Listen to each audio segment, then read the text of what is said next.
आपने कह दिया कि गृह मंत्री जो भी मंत्री हैं वो जिम्मेदार हैं इसके लिए।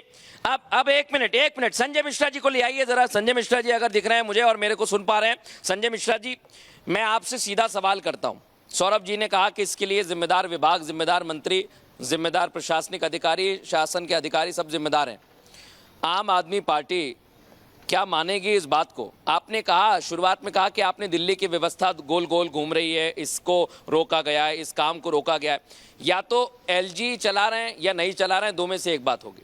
अगर एलजी चला रहे हैं तो फिर अच्छे काम का उनको आप क्रेडिट देंगे जैसे आज खराब काम का दे रहे हैं? नहीं, मैं ये समझता हूं कि एलजी चला रहे हैं, ये बात आपको भी पता है और दिल्ली वासियों को भी पता है। जो अरविंद केजरीवाल को आज कोर्ट के द्वारा तो अच्छा काम उनके खाते में भी जाएगा, यही पूछ रहा हूं मैं। वो अच्छा काम यदि उनकी नीयत होती करने की एलजी साहब की या भारतीय जनता पार्टी की, तो फिर अरविंद केजरीवाल सरकार को डिस्टर्ब करने का सवाल ही नहीं उठता था। अच्छा काम करने का नीयत नहीं है। अच्छा काम अरविंद केजरीवाल की सरकार कर रही थी, चाहे वह शिक्षा हो, स्वास्थ्य हो, चाहे स्वास्थ्य हो, महिला सुरक्षा हो, वो जो काम कर रही थी उसमें अड़चने पैदा की गई। बस आपने स्वास्थ्य बोला। संजय जी एक मिनट बस कंटिन्यू करिएगा आप। एक छोटा सवाल है मेरा, स्कूलों का हमने देखा है, शिक्षा मंत्री को जाते हुए स्कूलों का निरीक्षण किया जा रहा है। ये जो बेबी सेंटर जहां पर आग लगी है बेबी केयर सेंटर में, कभी कोई मुआयना करने गया? कभी कोई निरीक्षण करने गया आपका मंत्री? भ्रष्टाचार की भेंट तो मोहल्ला क्लिनिक है, क्या कोई मोहल्ला क्लिनिक वाला वहां गया? संजय जी जवाब दीजिए, इसके बाद अश्विनी जी और आलोक वत्स जी दोनों के पास आऊंगा। मृदुल जी बिल्कुल वाजिब सवाल है आपका, और इस सवाल का जवाब हमारे सरकार और स्वास्थ्य मिनिस्टर से आप मांग लीजिए, वो बिल्कुल देंगे। मैं कह रहा हूं आप हेल्थ मिनिस्टर का ट्वीट देखिए, उनके ट्वीट को आप देखिए और आपको मालूम पड़ेगा जिस तरह से ये लोग नीचे जाकर के, आप सौरव जी हैं हमारे छोटे भाई हैं, ये इन्होंने जिस तरह की बात रखी, दिल्ली में निगम पैसा मांगता है, ये मांगता है। अरे दिल्ली में निगम पैसा मांगता है, सुन लीजिए, दिल्ली में निगम पैसा मांगता है तो करप्शन की जड़ में आप ही तो बैठे हैं। आपने दिल्ली में एमसीडी बनने से लेकर अब तक आप बैठे हुए थे। एमसीडी में भारतीय जनता पार्टी आप अभी बैठे थे, भारतीय जनता पार्टी एमसीडी में। अरे हम कब से हैं ये देखिए ना, ये हम जड़ें जमा दी है भ्रष्टाचार की देश में। अगर भारतीय जनता पार्टी भ्रष्ट थी तो आप आकर के भ्रष्टाचार खत्म कर देते। मैं सिर्फ ये कह रहा हूँ, बिल्कुल खत्म किया हमने भ्रष्टाचार, ये खत्म किया। आग लग रही है सियासत है, भ्रष्टाचार, ये जो ब्लेम गेम की सियासत है, इसे थोड़ी देर के लिए विराम दें और मूल मुद्दे पर रहें। मैं अश्विनी जी आपके पास आ रहा हूं। संजय जी ने कहा कि एमसीडी में पहले हम नहीं थे, अब हम एमसीडी में आ गए हैं। मैं फिर आपसे एक बात पूछना चाहूंगा, क्या ऑक्सीजन की रिफिलिंग जो खुलेआम चल रही है, वो बिल्डिंग अगर आपने नहीं देखी हो तो वो तस्वीर चला दे एक बार पीसीआर, जहां पर आग लगी है और आग लगने के बाद की तस्वीर, उस बिल्डिंग को आप देखिए। उस बिल्डिंग में कोई भी शख्स आके कह देगा कि यहाँ पर नियमों का पालन नहीं हो रहा है, उसमें किसी को बहुत ज्यादा दिमाग लगाने की जरूरत नहीं है अश्विनी जी, वहां तो सीधा दिख रहा है कि लापरवाही है। जी, मैं बिल्कुल मना नहीं कर रहा इस चीज़ से कि लापरवाही नहीं है, और मुझे लगता है कि जो भी ऐसे संस्थान हैं जो लापरवाही से चल रहे हैं, हर सरकार को ऑन करना चाहिए। अगर दिल्ली में एमसीडी की जिम्मेदारी है, दिल्ली में वो संस्थान अभी तो नहीं बना है, जैसा कि एमसीडी अभी 4 महीने पहले आम आदमी पार्टी के पास आई, उससे पहले भारतीय जनता पार्टी के पास थी।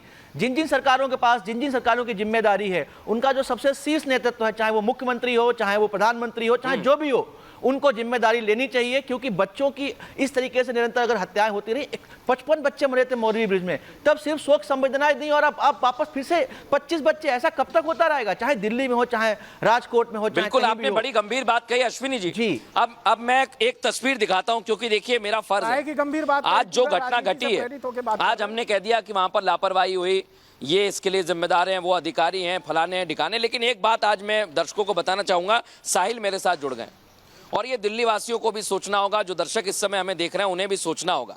साहिल जरा आप तस्वीर दिखाइए उस इलाके की, घटना स्थल पर ही मौजूद है, और आप सोचिए दिल्ली की ऐसी तमाम तंग गलियां हैं जहां आज अगर आग लग जाए तो फायर ब्रिगेड की गाड़ी नहीं पहुंच सकती। आपको सोचना होगा। साहिल बताइए जरा तस्वीर ग्राउंड जीरो से। देखिए, मैं तस्वीर दिखाना चाहूँगा, यही वो केयर सेंटर हॉस्पिटल है जहाँ पे रात के समय आग लगी थी, लेकिन इस हादसे में 7 मासूम बच्चों की जो जान है वो चली गई है, 5 बच्चे अस्पताल में भर्ती है। लेकिन ऐसे हादसे जो हैं राजधानी के अंदर कई देखने को मिलते हैं, लेकिन इसका जिम्मेदार कौन है वो अभी भी फिलहाल सवाल बना है। कि जिस समय जब इसको ऑपरेट किया होता है, इसको बनाया जा रहा होता है, उस समय कोई भी अधिकारी सामने नहीं आता, लेकिन जब ऐसे हादसे राजधानी दिल्ली में होते तो उसके तमाम जो राजनीति पार्टी है वो एक्टिव हो जाती है और अपना जो पक्ष है वो रखना शुरू हो जाती है। लेकिन जिन 7 मासूम बच्चों की जान गई है उनका जिम्मेदार आखिरकार कौन होगा, क्योंकि वो 7 बच्चों के जो परिवार वाले हैं वो सुबह से यहाँ पे भटक रहे हैं। उनको अभी तक ये पता नहीं चल पाया कि उनके बच्चों की बॉडी जो है वो कहाँ पर है। ना ही हॉस्पिटल से उनको फ़ोन किया गया कि यहाँ पे आग लगी है, आप अपने बच्चों को आके ले जाएं, ऐसी कोई जानकारी नहीं दी गई। लेकिन जब मीडिया में खबर वायरल होती है तो उसके बाद ही परिवार वाले यहाँ पर आते हैं, कभी पुलिस के सामने पहुँचते हैं तो कभी मीडिया के सामने आते हैं तो कभी जीटीबी हॉस्पिटल पहुँचते हैं। लेकिन अभी भी कुछ ऐसे परिवार हैं जिनके जो बच्चे हैं वो अभी तक नहीं मिले हैं। तो यही लापरवाही जो है वो सामने आती है। लेकिन अब फिलहाल ये देखना होगा कि इस हादसे के बाद जो बेबी केयर सेंटर के जो मालिक है नवीन किच्ची, उन पे क्या कार्रवाई की जाती है वो फिलहाल देखने वाली बात होगी। क्योंकि पुलिस की 3 टीमें जो है वो रेड जरूर कर रही, लेकिन वो घर पर भी नहीं पाए गए हैं। लेकिन पुलिस का मानना है कि उसकी लोकेशन जो है वो जयपुर में पाई गई है। अब जल्द ही पुलिस इस मामले में उसको गिरफ्तार करेगी और ज्यादा जो तत्व है वो खुलकर साफ हो पाएंगे कि इस इमारत के पास कितने तमाम जो लाइसेंस थे। और अब सवाल यही बना हुआ है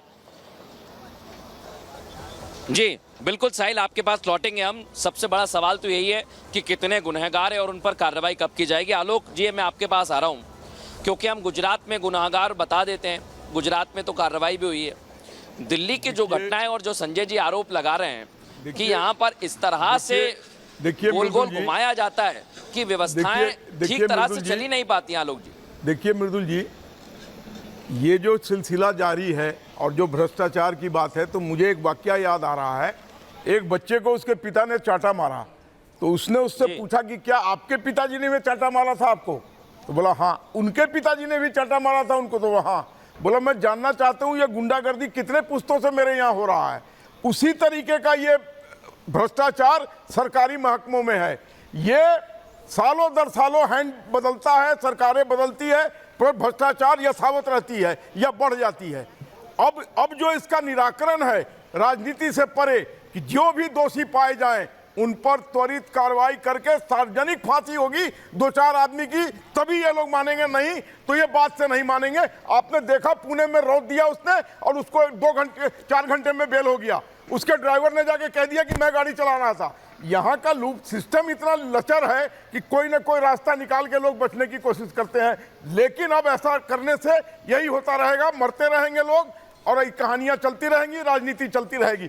नहीं, त्वरित कार्रवाई कीजिए। बिल्कुल सर, आपने जो बात कही आलोक जी, ये कहानियां चलती रहेंगी, हादसे होते रहेंगे। लेकिन एक बार मैं अश्विनी जी आपके पास आ रहा हूं, और अश्विनी जी मेरा सवाल आपसे यही है, क्योंकि जिस तरह से घटनाएं घट रही हैं निरंतर, हम साल दर साल इस तरह की घटनाएं देखते आ रहे हैं। आपसे नैतिकता की बात करिए आलोक जी, मेरा खुद जेल से रह करके सरकार चलाने वाले लोग होती है, जेल से रह कर सरकार चलाने वाले लोग, कोई मामूली बात है कि प्रशासन छोड़ दिया, जेल से नॉन हो रही है, पहले से हो रही है। शोर मत मचाइए सौरभ जी, संजय जी, आलोक जी और अश्विनी जी, एक एक करके अपनी बात रखिए क्योंकि मामला काफी गंभीर है। मैं देखिए एक एक करके आप सभी को मौका दे रहा हूं। किया है, एक राजनीतिक दल के लोग हैं, आप राजनीति ना करें।